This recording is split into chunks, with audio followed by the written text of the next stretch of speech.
किसी नगर में एक गृहस्थ के घर एक गाय पली थी। एक दिन उस गाय का बछड़ा बहुत उदास था। वह समय पर माता के स्तनों में मुख लगाकर दूध पीने में भी उस दिन उत्साह नहीं दिखा रहा था। गाय ने अपने बच्चों की यह दशा देखकर पूछा, बेटा, आज तुम इतने उदास क्यों हो? उत्साह पूर्वक दूध क्यों नहीं पी रहे हो? बछड़ा बोला, माँ, तुम उस भेड़े की ओर तो देखो। वह काला कलूटा है, मुझसे छोटा है और सुस्त भी है, किंतु स्वामी का पुत्र उसे कितना प्यार करता है।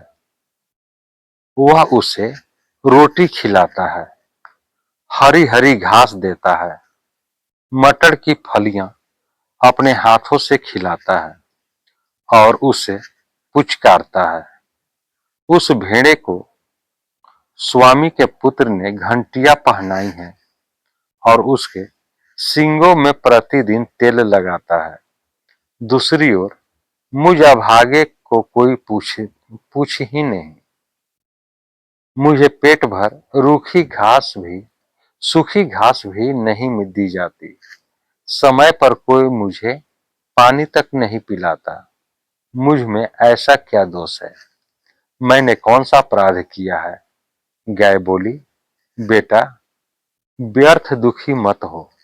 यह संसार ऐसा है कि यहाँ बहुत सुख और बहुत सम्मान मिलना बड़े भय की बात है। संसार के सुख और सम्मान के पीछे रोग, शोक, मृत्यु तथा पतन छिपे रहते हैं। तुम लोभ मत करो और दूसरे का सुख सम्मान देखकर दुखी भी मत हो। यह तो दया का पात्र है। जैसे मरणासन रोगी जो कुछ चाहता है उसे दे दिया जाता है, वैसे ही यह भेड़ा भी मरणासन है।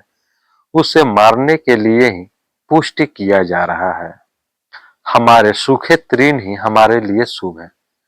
कुछ दिन बीत गए। एक संध्या को जब गाय वन से चर कर लौटी तब उसने देखा कि उसका बछड़ा भय से कांप रहा है। वह न दौड़ रहा है न बोल रहा है। दीवार से सटा दुबका खड़ा है। पास जाने पर भी उसने दूध पीने का कोई प्रयत्न नहीं किया। गाय ने उसे चाटते हुए पूछा, बेटा, आज तुझे क्या हो गया है? बछड़ा बोला, माँ, मैंने देखा कि उस भेड़े को पहले तो खूब सजाया गया, फूल माला पहनाई गई, किंतु बाद में एक मनुष्य ने उसका मस्तक काट दिया। बेचारा केवल एक बार ही चित्कार कर सका। उसने थोड़ी ही देर पैर पटके उसके शरीर को भी हत्यारों ने टुकड़े टुकड़े कर दिए। अब भी वहां आंगन में भेड़ों का रक्त पड़ा है। यह सब देखकर मैं बहुत डर गया हूं। गाय ने बछड़े को पुचकारते हुए कहा, मैंने तो तुमसे पहले ही कहा था कि संसार के सुख और सम्मान से सावधान रहना चाहिए।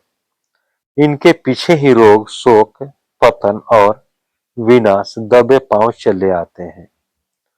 दोस्तों, यह कहानी आपको कैसी लगी?